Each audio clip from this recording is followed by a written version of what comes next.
No dia 20 de outubro de 2025, o IBAMA autorizou a exploração de petróleo na foz do Amazonas, que fica na margem equatorial. A partir disso, a Petrobras fica autorizada, então, a começar a perfurar o fundo do mar para procurar petróleo. E eles começaram a fazer isso imediatamente, né? E os riscos que isso traz são vários, né? As comunidades indígenas e tradicionais, que dependem dos mangues, dos recifes de coral, que dependem da fauna marinha para subsistência, essas comunidades ficam completamente vulneráveis a essa destruição ambiental. E fora isso, tem também as populações costeiras que vão ter que lidar agora com riscos de vazamento de óleo, com poluição, com destruição da pesca e do turismo, que é como eles ganham a vida. E essa autorização vem depois de um processo político bastante longo e bastante complicado, com o Senado mexendo na legislação para facilitar essa aprovação, com o governo fazendo pressão sobre o IBAMA para que essa aprovação saísse, enfim. Então, basicamente, você tem um grupo de políticos e de outras figuras influentes que decidiram que as vidas dessas pessoas afetadas pela exploração valiam menos do que o petróleo que eles iam tirar de lá. E essa é uma ilustração perfeita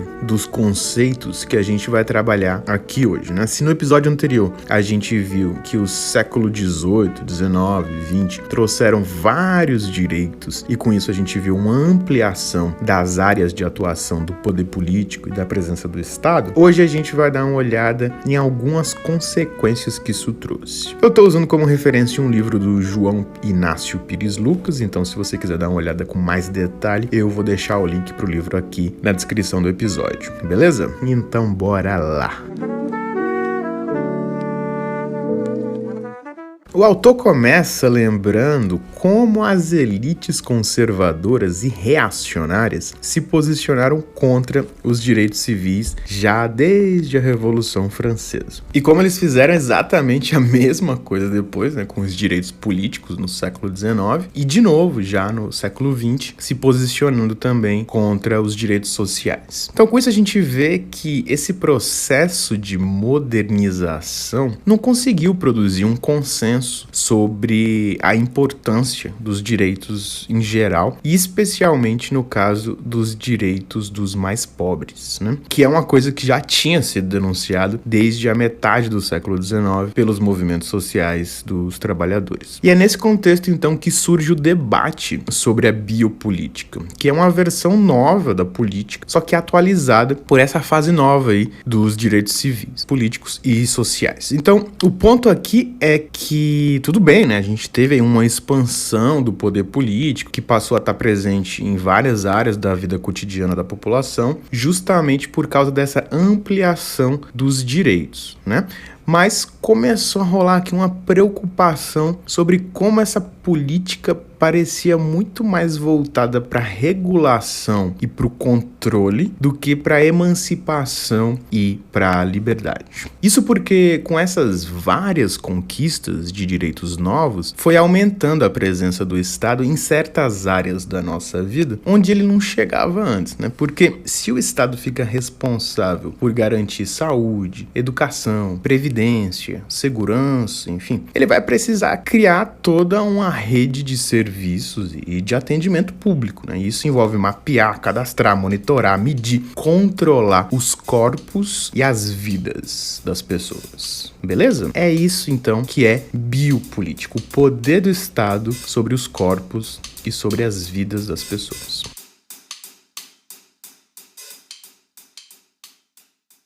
Então aqui começam a ser levantadas essas hipóteses de que a vida política contemporânea, talvez, através da biopolítica, ela acabou provocando mais controle e mais exclusão social do que direitos, do que bem-estar ou do que segurança, né, por exemplo. Então, a verdade é que só algumas minorias nos estados populosos, ou alguns estados, tipo os estados do norte da Europa, que são ricos e pequenos e com uma população pequena, só nesses países aí é que a gente pode pode dizer que a modernidade trouxe esse bem-estar todo, né, que ela prometia. Pro resto do mundo, a história não foi tão boa assim. Mas a questão central aqui pra gente é que talvez a biopolítica seja, na verdade, necropolítica. Ou seja, que o Estado, na real, decide quem vive e quem morre. Que o Estado gerencia a mortalidade conforme certos interesses e que isso não significa só matar, mas também deixar morrer. E tudo isso num contexto de racismo, de colonialismo, de segregação. Isso não soa nada estranho pra gente que tá acostumado com a realidade do Brasil, né? A nossa história é muito marcada por violência. Desde o período colonial, a gente tem instituições que garantiram a exploração econômica do uso da terra, dos recursos naturais, por exemplo. E isso não aconteceu de um jeito pacífico, né? Muito pelo contrário, as populações inteiras tiveram que ser arrancadas dos lugares onde elas viviam ou simplesmente eliminadas mesmo, né? Então a gente tem um Estado que legitima, que garante que esses processos violentos aconteçam dentro de uma certa institucionalidade. E isso molda as relações de poder do nosso país e está relacionado também com a concentração de propriedade e de renda, que só é possível através de um desprezo pelos direitos de uma parcela específica da população, e é então um modelo que se perpetua ao longo da nossa história e chega até os dias de hoje, né? E tem alguns dados simples que ajudam a ilustrar isso, né? A taxa de mortalidade por homicídio em 2018 foi de 2,8 por 100 mil habitantes entre as mulheres não negras, enquanto essa mesma taxa para as mulheres negras, nesse exato mesmo período, foi de 5,2, né? 5,2 por 100 mil habitantes, ou seja, praticamente o dobro. Claro, o Estado não matou essas pessoas todas, mas ele deixou que elas morressem. Quando a gente percebe que tem um grupo específico que está sofrendo uma violência que nenhum outro grupo sofre, isso significa que a gente tem um problema estrutural. E não tem como isso não passar pelo Estado. A ausência de uma política pública que impeça a morte dessas pessoas é uma escolha. E escolher um grupo que vai ser deixado para morrer é basicamente a definição de necropolítica.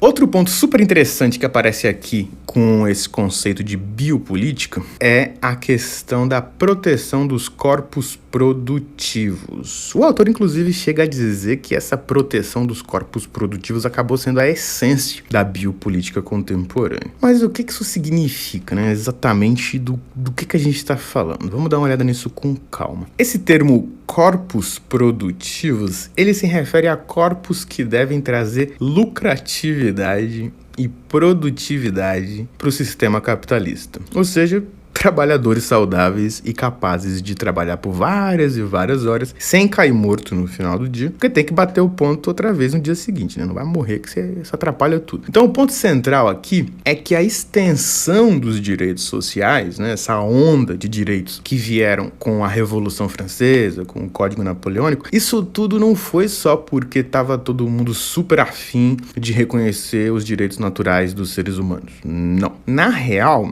isso foi um recurso político super importante de ajuda do Estado para a iniciativa privada conseguir aumentar os ganhos de produtividade. Trabalhadores mais saudáveis produzem mais e melhor. Pois é, assim de simples e assim de fila da... E é isso que o Foucault chama de emergência da sociedade do capacitismo, ou seja, uma sociedade que valoriza um corpo pela capacidade produtiva que ele tem. E isso é, na real, uma versão capitalista de coisas que já rolavam antes, né? Tipo eugenia, né? Essas certas práticas que tentavam melhorar, entre várias aspas, pelo amor de Deus, melhorar geneticamente a população, impedindo que bebês considerados, de novo, entre várias aspas, impróprios nascessem, enfim. Mas, assim, né? É claro que os direitos sociais, os direitos trabalhistas, os direitos previdenciários, tudo isso trouxe muita coisa boa, tanto para os trabalhadores quanto para empregadores também, né? Mas o importante aqui é a gente entender os vários desdobramentos que isso teve e as várias razões também que tornaram possível a conquista desses direitos.